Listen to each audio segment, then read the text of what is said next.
Hello साथीहरु, स्वागत छ तपाईहरुलाई मेरो युट्युब च्यानल ग्रोटेक एआरमा। आज म यस भिडियोबाट तपाईहरुलाई मोबाइलबाट सजिलै जीमेल अकाउन्ट कसरी बनाउन सकिन्छ भन्ने जानकारी यस भिडियोबाट दिन गइरहेको छु।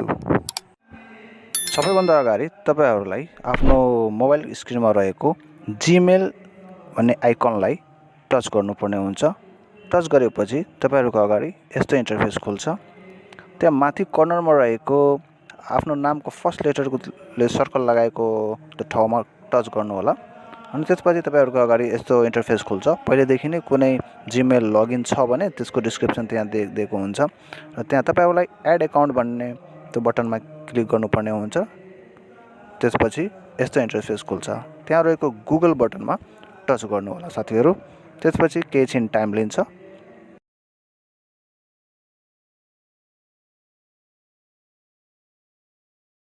केही छिन टाइम लिएपछि तपाईहरुको अगाडि यस्तो इन्टरफेस खुल्नेछ। त्यसमा क्रिएट एन अकाउन्टमा क्लिक गर्नु होला साथीहरु र फर माई पर्सनल युजमा लाई चुज गरेर नेक्स्ट बटन टच गरिदिनु होला। त्यसपछि तपाईहरुको अगाडि यस्तो इन्टरफेस खुल्नेछ जसमा तपाईले आफ्नो फर्स्ट नेम लास्ट नेम भरेर फेरि नेक्स्ट बटनमा टच गरिदिनु होला साथीहरु। त्यसपछि गुगलले तपाईको जन्म मिति डेज मन्थ इयरमा सोधेको हुन्छ। त्यो फिलअप गर्नुपर्ने हुन्छ तपाईलाई।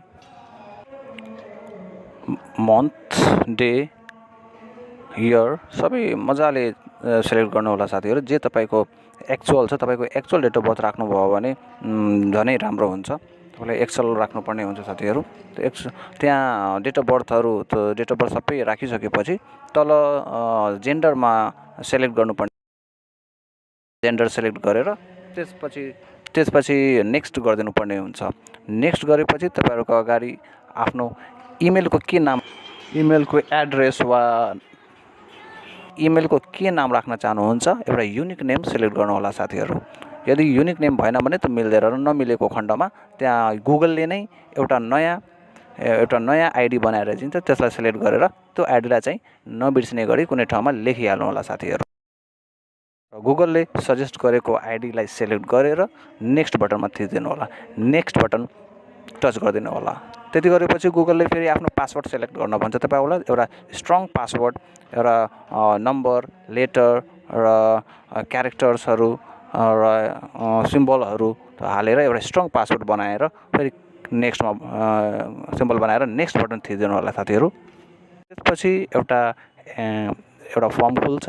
लगभग तपाईहरुको प्रोसेस यहाँ एन्डिङ प्रोसेसमा हुन्छ। त्यहाँ अन्तिममा गएर आई एग्री भन्ने बटनमा टच गरिदिनु होला। त्यसपछि तपाईको आइडी क्रिएट भइहाल्छ। गुगलले केही छिन लिन्छ। 1 मिनेट प्रोसेस गरेपछि तपाईहरुको अगाडि